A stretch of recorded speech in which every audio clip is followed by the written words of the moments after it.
అందరికీ నమస్తే. అందరు ఎలా ఉన్నారండి? మేమైతే చాలా బాగున్నాం. మీ అందరు కూడా చాలా బాగున్నారండి. ఇంకా బాగుండాలని కోరుకుంటూ welcome back to our channel MNBV has. ఈ రోజు ఒక పార్సిల్ వచ్చిందండి. అయితే అది నేను వెయిట్ చేసి, అంటే ఆఫ్టర్నూన్ వచ్చింది, వెయిట్ చేసి ఈవినింగ్ మా వారు వచ్చిన తర్వాతే ఓపెన్ చేస్తున్నాను. ఎందుకు ఏంటి అనేది ఈ వీడియోలో అయితే నేను క్లియర్గా చెప్తాను. ఇది ఊరినే రాలేదండి, నేను పడిన కష్టము అండ్ అలాగే నాకు రూపాయి కూడా రెవెన్యూ రాకుండా కూడా నేను యూట్యూబ్ అనేది చేసిన కొన్ని సంవత్సరాలే ఉన్నాయి. సో అదంతా కష్టమే ఇప్పుడు వచ్చిన ప్రమోషన్స్. ఇంట్లో వాళ్ళు సపోర్ట్ చేస్తూ ఎంకరేజ్ చేస్తున్నారు అంటే మనకి ఉన్న అండర్స్టాండింగ్. ఎవరైతే బయట నుంచి ఇట్లాగా కమెంట్ చేసి నన్ను ఎంకరేజ్ చేస్తున్నారు చూడండి, వాళ్ళందరికీ చాలా చాలా థ్యాంక్స్ అండి. ఇలాగా 1-2 రోజులే కాదండి, నేను పెట్టిన ప్రతి వీడియో కూడా కమెంట్ చేస్తున్న ప్రతి ఒక్కరికి కూడా చాలా థ్యాంక్స్. ఇంకా ఇంతే ఆనందంతో ఈ రోజుటి వీడియో అయితే స్టార్ట్ చేసేద్దాం. Let's get started. ఈ పార్సిల్ డీటెయిల్స్ చెప్పేస్తానండి. ఇది వచ్చేసి మనకి Instagram page handmade crafts and gifts నుంచి అయితే వచ్చిందనమాట. వీళ్ళ రివ్యూస్ అన్ని చాలా బాగున్నాయి. అలాగే వీడియోస్, అంటే వాళ్ళు వీడియోస్ అవి పోస్ట్ చేస్తారు కదా, వాటిలో నాకు క్వాలిటీ కానీ డిజైన్స్ కానీ కాస్ట్ కానీ నాకు చాలా బాగా నచ్చి ఓకే పంపించండి అంటే ఇవైతే పంపించారనమాట. ఇదిగోండి, వాళ్ళ అయితే ఫస్ట్ నాకు ఈ పిచ్ వై డిజైన్లో, అంటే ఇప్పుడు ఈ డిజైన్ బాగా ట్రెండింగ్లో ఉంది కదా, శారీస్, ఫ్రాక్స్, అలాగే వాల్ పేపర్స్, ఇవన్నీ బాగా ట్రెండింగ్లో ఉన్నాయి కాబట్టి దీంతోనే మనకి ఈ ట్రే అనేది చేశారనమాట. దీంట్లో వచ్చేసి ఫస్ట్ మనకి పూజలో వాడుకోవటానికి మనకి ఇది ప్రమిద అనమాట. ఇది మనము తులసి చెట్టు దగ్గర కానీ ఎక్కడైనా ఫ్లవర్ డెకరేషన్ చేసినప్పుడు దాని మధ్యలో పెట్టుకోవడానికి బాగుంటుంది. అలాగే ఒక చిన్న జారు, ఇదిగోండి ఫ్లవర్స్ వేసుకోవడానికి, పూజ దగ్గర యూజ్ చేసుకోవడానికి ఎంత ట్రెడిషనల్ గా కనిపించే ఈ ట్రే అయితే కూడా ఇచ్చారనమాట. చాలా బాగుంది కదా, నాకు క్వాలిటీ కానీ డిజైన్ కానీ చాలా బాగా నచ్చింది. ఇటువంటి డిజైన్ కి సంబంధించిన మా ఇంట్లో ఏమీ లేవు, ఫస్ట్ టైం ఇటువంటి చూడటము నాకు బాగా నచ్చింది. ఇంట్లో ఉండటమే కాదు, నేను ఎప్పుడన్నా బజార్ వెళ్ళినప్పుడు కూడా నేను ఎక్కడ చూడలేదు. ఇదిగోండి జార్ కూడా బాగుంది అనమాట. మనము డ్రై ఫ్రూట్స్ కానీ లేదు అంటే డైనింగ్ టేబుల్ మీద పెట్టుకోవడానికి, షోకేస్ లో అలంకరించుకోవడానికి బాగుంటుంది. ఫస్ట్ అయితే ఇదిగోండి ఈ ప్రమిద, అలాగే ఈ జార్ హ్యాండిల్ కూడా మనకి ఒక చిన్న స్టోన్ డైమండ్ లాగా ఇచ్చారు కదా, హ్యాండిల్ కూడా బాగుందనమాట. దీని లోపల కూడా మనకి చక్కగా వేసుకోవడానికి అంత బాగుంటుంది. ఆ తర్వాత ఈ ట్రే అనమాట. ట్రే కూడా చూసారు కదా, ఈ లోటస్ కవ్వు, ఈ టెంపుల్ డిజైన్ అంతా కూడా చాలా బాగుంది. ఈ మెటల్ కూడా బాగుందనమాట, మనకి బ్రాస్ మిక్స్ అయిన మెటల్. సో ఈ డిజైన్ అండ్ క్వాలిటీ అయితే సూపర్ ఉంది. మనము గిఫ్టింగ్ పర్పస్ కానీ లేదు అంటే మనము ఇంట్లో ఏదైనా ఫంక్షన్ చేసినప్పుడు రిటర్న్ గిఫ్ట్ ఇస్తాం కదా, అట్లా కూడా ఇవ్వచ్చు అనమాట. వీళ్ళ దగ్గర అటువంటి గిఫ్టింగ్ పర్పసే కాకుండా ఇదిగోండి జ్యువెలరీ కలెక్షన్ కూడా బోలెడంతా ఉన్నాయి అనమాట. ఇంతవరకు నా దగ్గర ఎప్పుడు కూడా పర్ల్ డిజైన్ లేదు. అలాగే ఇది వాళ్ళు నాకు గిఫ్ట్ కిందగా పంపించారనమాట. ఫస్ట్ అయితే నాకు గిఫ్టింగ్ పర్పస్ కి సంబంధించిన ఆ మెటల్ అక్కడి వరకే పంపిస్తా అన్నారు, ఆ ట్రే జార్ అవి. ఇది మాత్రం నాకు చెప్పకుండా సర్ప్రైజ్ గా ఇచ్చారు. ఇది కూడా చాలా బాగుంది. నా దగ్గర ఇంతవరకే పర్ల్ డిజైన్ ఎప్పుడు మనము ట్రై చేయలేదు కాబట్టి ఇది నేను చూడగానే సర్ప్రైజ్ అండ్ హ్యాపీగా ఫీల్ అయ్యాను. దానికి సంబంధించిన ఇయర్ రింగ్స్ కూడా వచ్చినాయి. అయితే ఇది మధ్యలో లాకెట్, ఇయర్ రింగ్స్ వచ్చేసి మనకి మ్యాట్ ఫినిషింగ్ లో వచ్చినాయి అనమాట. మ్యాట్ ఫినిష్ లో ఉంటే మనకి అచ్చం గోల్డ్ లాగే కనిపిస్తుంది. ఈ పర్ల్ డిజైన్ ఇది కూడా నాకు బాగా నచ్చింది అనమాట. ఇంకా అవన్నీ చూసేసాను, చాలా బాగా నచ్చి అండ్ వాళ్ళకి వీడియో కూడా చేయాలి కాబట్టి త్వరలోనే వీడియో కూడా అప్లోడ్ చేస్తాను. సో ఆ రోజు మార్నింగ్ అయితే నేను ఫస్ట్ గుమ్మడికాయ కూరని అయితే చేస్తున్నానండి. సో పార్సిల్ అయితే ఈవినింగ్ వచ్చింది. ఫస్ట్ నేనైతే అది చూపించాలి అనేసి అది చూపించాను. సో మార్నింగ్ రొటీన్ అంతా ఎలా జరిగింది అనేది చూపిస్తున్నాను. ఇప్పుడైతే నేను గుమ్మడికాయ కూరని అయితే చేస్తున్నానండి. ఇంతవరకు నేను ఫస్ట్ టైం అసలు గుమ్మడికాయ కూరని తినటం అనేది ఇదే మొదటిసారి. ఇంతవరకు ఎప్పుడు కూడా నేను గుమ్మడికాయ కూర తినలేదు, చూడలేదు. కార్తీక మాసము అలాగే 7 శనివారాల వ్రతం పుణ్యంగా నేనైతే రకరకాల వెజ్ కూరలన్నీ ట్రై చేస్తున్నాను. ఇన్ని రోజులు నాన్ వెజ్ తినకుండా ఉండటము అనేది ఇదే ఫస్ట్ టైం అనమాట. ఇదిగోండి నేనైతే ముందు గుమ్మడికాయ తెచ్చేసి దానిపైన ఉన్న పీల్ అంతా కూడా తీసేసాను. నాకు ఈ కర్రీ ఎలా చేయాలనేది తెలియదండి. అయితే నేను యూట్యూబ్ లో చూసాను, ఒక ఫేమస్ యూట్యూబర్ అతను పప్పు దప్పలం అని రెసిపీ చేశారనమాట. అది గుమ్మడికాయతో చేస్తారు అని నాకు ఇంతవరకు తెలీదు. పప్పు సెపరేట్ గా చేస్తారు, అలాగే గుమ్మడికాయ పులుసు సెపరేట్ గా చేస్తారు. రెండు కలిపి తింటే అద్భుతంగా ఉంటుంది. అది అతిశయోక్తి కానే కాదు అన్నారు. నిజంగా అంత బాగుంటుందా అనేసి నేను ఇంట్లో ఎందుకు ట్రై చేయకూడదు అనేసి గుమ్మడికాయ మొత్తం కూడా చేయలేదు. ఎలా ఉంటుందో టేస్ట్, మళ్ళీ బాగుంటుందో లేదో అనేసి సగం గుమ్మడికాయని ముక్కలుగా కట్ చేశాను. ఈ సైజు చేసుకోవాలన్నమాట. స్టవ్ మీద ప్యాన్ పెట్టుకొని ఆయిల్, పోపు గింజలు, ఎండుమిర్చి, కరివేపాకు, ఉల్లిపాయ, పచ్చిమిర్చి వేగిన తర్వాత మనము గుమ్మడికాయ ముక్కల్ని వేసుకోవాలి. ఈ గుమ్మడికాయ ముక్కల్లోనే కొంచెం ఉప్పు, కారం, పసుపును వేయించుకొని ఆ తర్వాత కొంచెం వాటర్ని వేసి అది మెత్తగా ఉడికించుకోవాలి. అవి కొంచెం మెత్తగా సాఫ్ట్గా అయిన తర్వాత కొంచెం చింతపండును ముందుగానే నానబెట్టి దాంట్లో పిప్ప అంతా తీసేసి ఆ నీటిని మనం దీంట్లో వేసుకోవాలి. అది ఉడుకుతున్నప్పుడు మనం కొంచెం బెల్లం కూడా వేసేసుకొని దింపేసుకోవటమే. ఇది బాగా ఉడకాలండి. ఉడికినప్పుడే రుచి అనేది బాగుంటుంది. ఇది టేస్ట్ చేసిన తర్వాత నిజంగానే అమృతం లాగా అనిపించింది. డెఫినెట్గా ఒక్కసారన్నా ట్రై చేయండి. నా మాట విని మీరు ఇంకా ఎప్పుడు కూడా గుమ్మడికాయ ఎక్కడన్నా కనిపించింది అంటే వదిలిపెట్టరు, తెచ్చుకొని ఖచ్చితంగా ఇంట్లో కూరని చేసుకుంటారు. నాకైతే ఎంత బాగా నచ్చిందో, సో అందుకే నేను మీతో కూడా షేర్ చేశాను. డెఫినెట్గా ట్రై చేయండి. ఇలా ఇంట్లో పనులు, వంట పని అన్నీ పూర్తి చేసుకొని పిల్లల్ని స్కూల్కి పంపించేసి నేను కూడా ఫ్రెష్ అయిపోయి ఇంక ఇప్పుడైతే టెంపుల్కి బయలుదేరుతున్నాను. ఇవన్నీ చేసేసరికల్లా టైం చాలా అవుతుంది కదమ్మా, ఇప్పుడు ఈ టైంలో గుడికి ఏంటి అంటారా? అయితే నిజంగానే ఇప్పుడు 11:30 ఆ టైం అవుతుంది. ఇప్పుడు నేనైతే శివాలయంకి వెళ్తున్నా. శివాలయంలో అభిషేకం ఉందనమాట. అందుకే ఇంకా నేను మా అక్క ఇద్దరం కలిసి వెళ్దాము అని స్టార్ట్ అయ్యాము. నేను వెళ్తుంటే మా అబ్బాయి ఒకటే ఏడుస్తున్నాడు అనమాట, నాతో పాటు వస్తా అని. సో ఇంకా వాడినైతే అత్తయ్య దగ్గర వదిలిపెట్టేసి ఇంకా నేనైతే స్టార్ట్ అయిపోయాను. అక్క నేను ఆటో బుక్ చేసుకొని ఆటోలో అయితే వెళ్తున్నాము. మా ఇంటి దగ్గర నుంచి గుడికి ఒక 10 నుంచి 15 నిమిషాలు టైం పడుతుంది అంతే. ఇంక ఇద్దరం కలిసి వెళ్తున్నాము.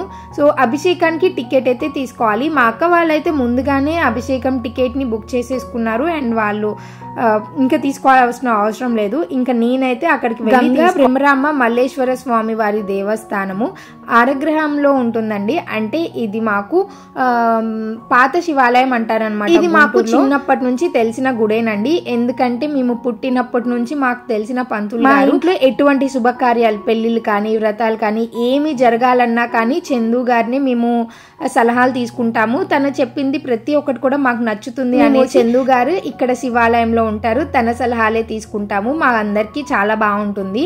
ఇంకా ఆ గుళ్ళో అభిషేకం చేస్తున్నారు అంటే వెళ్లకుండా ఉంటామా? ఖచ్చితంగా వెళ్తాం. కాబట్టి ఈ గుళ్ళో అభిషేకం కూడా చాలా బాగా జరిగింది.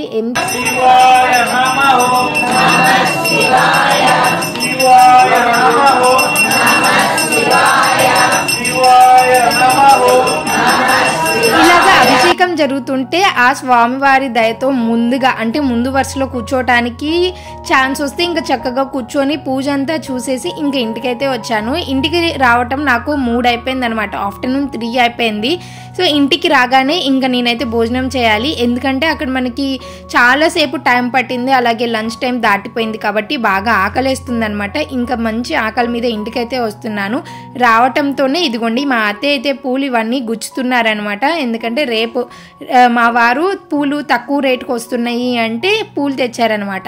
సో ఇంకా అత్తయ్య అవి మళ్ళీ ఫ్రిడ్జ్లో పెట్టడం అటేస్తే ఇటేస్తే పాడైపోతాయి అనేసి ఇంకా పూలన్నీ అయితే గుచ్చుతున్నారనమాట. ఇదిగోండి ఇవైతే మా వారు ఆఫీస్ నుంచి వచ్చేటప్పుడు రైతులు అక్కడే పెట్టి అమ్ముతుంటే సో ఇంకా అక్కడే డైరెక్ట్గా తెచ్చారు. చాలా ఫ్రెష్గా ఉన్నాయి పూలు అనేసి గుచ్చుతూ ఉన్నారు. ఇలాగ పూలు తక్కువ రేట్కి ఫ్రెష్గా దొరుకుతున్నాయి అంటే ఆ రోజు ఈ రోజు అని ఏమీ లేదండి. చక్కగా దొరికితే తెచ్చేసి ఇట్లాగ మాతే నీట్గా గుమ్మాలన్నిటికీ గుచ్చేసి వేసేస్తారనమాట. ముందుగా నాకైతే ఆకలేస్తుంది. అన్నం తిన్నాక నేను ఈ పూలన్నీ కూడా గుమ్మాలకి వాటికి వేస్తాను. ఈ రోజు నాకైతే ఈ కర్రీ మా అమ్మ పంపించిందండి. మా అమ్మ చేసే కూరల్లో ఇట్లా కాలీఫ్లవర్ టమాటా, వంకాయ టమాటా నాకు చాలా ఇష్టం అనమాట. ఇంతకు ముందు అంటే పెళ్లి కాక ముందు అసలు కాలీఫ్లవర్ చేస్తే తినేదాన్నే కాదు. అటువంటిది ఇప్పుడు అమ్మ చేసే ఫుడ్ నా ఫేవరెట్ అయిపోయింది. సో అమ్మాయిలు మీ అందరికీ నేను చెప్తున్నాను, పెళ్లి కాక ముందు అమ్మ చేసిన వంట అద్భుతంగా ఉంటుంది. ఖచ్చితంగా వాళ్ళు ఫుడ్ తిని ఎంజాయ్ చేస్తే హ్యాపీగా ఉండండి. అంతేకాని నాకు ఆ కూర వద్దు, ఈ కూర వద్దు, ఈ రోజేంటి ఈ కూర చేసావు అని వంకలు చెప్పకండి. ఎందుకంటే ఏ రోజైతే నువ్వు నీ వంట అత్తగారి ఇంట్లో స్టార్ట్ చేస్తావో ఆ రోజు తెలుస్తుంది అమ్మ వంట ఎంత విలువైనది, అమ్మ ఎంత కష్టపడి చేస్తుంది అనేది నీకు ఆ రోజు అర్థమవుతుంది అనమాట. అందుకే నేను మీ అందరికీ ముందుగానే చెప్తున్నాను, పెళ్లి కాక ముందు పుట్టింట్లో మంచిగా ఎంజాయ్ చేస్తూ అమ్మ చేసిన ఫుడ్ హ్యాపీగా తినేసేయండి. మేమైతే నాకు కాలీఫ్లవర్ అంటే దాంట్లో పురుగులు ఉంటే అలాగే కొంచెం స్మెల్ వస్తుంది అనేసి మా అత్తయ్య వాళ్ళ ఇంట్లో అయితే నేను కాలీఫ్లవర్ని ఉడకపెట్టి ఆ తర్వాత కూర చేస్తా. కానీ అమ్మ మాత్రం డైరెక్ట్గా చేస్తుంది. ఆ స్మెల్ కానీ అట్లా నాకు ఏమీ అనిపించదు. మరి అమ్మ ఏమి అమృతం వేసి చేస్తుందో తెలియదు కానీ చాలా నచ్చింది నాకు. ఇదిగోండి ఎంత స్పైసీగా ఉందో, కొంచెం స్పైసీగా ఈ క్యాలీఫ్లవర్ కొంచెం మసాలా లాగా చాలా బాగా అనిపించింది అనమాట. నేను తింటూ ఉంటే మా అబ్బాయికి సూపర్ అని చెప్తే వాడు కూడా ఇట్లాగా సూపర్ చూపించడానికి ట్రై చేస్తున్నాడు. సో వాడికి కొంచెం పెడుతుంటే తినట్లేదు అనమాట. నాకైతే ఈ కూర ఇట్లాగా ముక్కలు ముక్కలుగా తినటమే చాలా ఇష్టం. ఎంత బాగుంటుందో.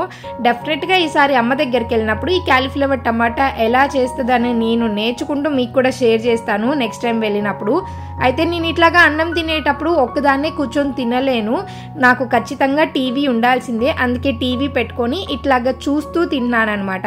టీవీ చూసేటప్పుడు కూడా వాళ్ళ వీడియోస్ వీళ్ళ వీడియోస్ ఎందుకు, మన వీడియోస్ మనకి వ్యూస్ రావాలి కాబట్టి ఇట్లాగా నేను టీవీలో కూడా నా యూట్యూబ్ పెట్టుకొని ఒక్కసారన్నా నేను వీడియో చూస్తానన్నమాట ఖచ్చితంగా. ఎందుకంటే మనం పెట్టిన వీడియో మన ఫోన్లో మనం చూసుకోవడానికి వీలు ఉండదు. సో ఎవరైతే పోస్ట్ చేస్తారో వాళ్ళ అకౌంట్ నుంచి చూడకూడదు అనమాట, అది యూట్యూబ్ రూల్స్. అందుకే నేను ఇట్లాగా వేరే అకౌంట్ ద్వారా నుంచి ఇట్లాగా టీవీలో చూస్తాను. టీవీలో చూసినప్పుడు మన ఫేస్ మన స్క్రీన్ మీద కనిపిస్తూ ఉంటే ఎంత బాగుంటుంది కదా. ఇదిగోండి ఇట్లా చూసినప్పుడు అంటే ఈ వెల్కమ్ ఇది చూసినప్పుడు నాకు బాగా నచ్చింది, ఎంత బాగా అనిపిస్తుందో. సో ఇప్పుడైతే నేను అమ్మ పంపించిన కూర తిన్నాను కాబట్టి అత్తయ్య కూడా నేను గుడికి వెళ్ళినప్పుడు పప్పు కూర చేశారనమాట. మనకి మార్నింగ్ గుమ్మడికాయ పులుసు, అలాగే నేను వెళ్ళిన తర్వాత అత్తయ్య టమాటా పప్పు చేశారు. సో గుమ్మడికాయ పులుసు నేను కొంచెమే కదా చేసింది, సో అది పన్ విత్ లంచ్ బాక్స్ వీళ్ళు తినేసరికల్లా అయిపోయింది. అందుకే కొంచెం పప్పు కూడా చేసింది అనమాట. సో అత్తయ్య చేసిన పప్పు తినకపోతే ఎట్లాగా, అందుకే అత్తయ్య చేసిన పప్పు కూడా వేసుకొని తింటున్నాను. అయితే నేను రోజు ఒక్క మీలే తీసుకుంటున్నాను, మధ్యాహ్నం ఒక్కటే మధ్యాహ్నం లంచ్ తింటాను. అండ్ మార్నింగ్ అయితే చియా సీడ్స్ ఓట్స్ ఇలాంటివి తింటాను. ఈవినింగ్ అయితే చాలా లైట్ ఫుడ్ తింటే ఒక చపాతీ తింటాను, లేదు అంటే ఏదైనా సింపుల్ రెసిపీ లో క్యాలరీస్ ఉన్న ఫుడ్ ప్లాన్ చేసుకొని తింటాను. ఈ మధ్య నేను డైట్ స్టార్ట్ చేశాను కాబట్టి ఒకేసారి మనం ఫుడ్ అంతా కంట్రోల్ చేసి తగ్గించడం అనేది అసలు చాలా కష్టం. బాడీ మన అంటే వెయిట్ గెయిన్ అంత ఫాస్ట్గా మనం తగ్గలేము. సో ఒకేసారి మనం ఫుడ్ తగ్గించేసి ఒకేసారిగా బ్రౌన్ రైస్ తినాలి అంటే ఎంత కష్టంగా అనిపిస్తుందో, డైట్ చేయాలి అనే ఇంట్రెస్ట్ కూడా పోతుంది అనమాట. అందుకే రోజుకి రోజు కొంచెం కొంచెం కంట్రోల్ చేసుకుంటూ మనం డైట్ అనేది మెయింటైన్ చేస్తే మనము కంట్రోల్గా అంటే చాలా రోజులు సేమ్ డైట్ని ఫాలో అవ్వగలం. లేదు ఒకేసారి చేంజ్ రావాలి అంటే చాలా కష్టం. సో ఇంకా లంచ్ అదంతా తినేసి అత్తయ్య పూలు గుచ్చారు, మళ్ళీ అవి వాడిపోతాయి కాబట్టి ఇంతకు ముందు ఉన్న ఈ తులసి మాలలు ఈ పూలు ఇవన్నీ కూడా తీసేసి ఇప్పుడు నేను ఫ్రెష్గా మళ్ళీ పూలు అవన్నీ కూడా వేస్తున్నాను అనమాట. ఇట్లాగా పూలు ఇవన్నీ వేసినప్పుడు చాలా ఫ్రెష్గా అనిపిస్తుంది. శుక్రవారమే పెట్టాలి శనివారం పెట్టాలని ఏమీ రూల్ లేదు. ఇంట్లో ఎప్పుడైతే పూలు ఉంటే ఇట్లాగా దేవుడికి అలంకరిస్తే నాకు చాలా బాగా నచ్చుతుంది. ఈ రోజుటి వీడియోని మార్నింగ్ నుంచి ఆఫ్టర్నూన్ వరకు నేను ఇలా షూట్ చేశాను. మీకు కనుక ఈ వీడియో నచ్చితే తప్పకుండా వీడియోని లైక్ చేసి షేర్ చేసి అండ్ సబ్స్క్రైబ్ చేయడం మాత్రం మర్చిపోకండి. ఇంకొక మంచి వీడియోలో మళ్ళీ కలుసుకుందామా మరి. Until then keep smiling, take care and bye.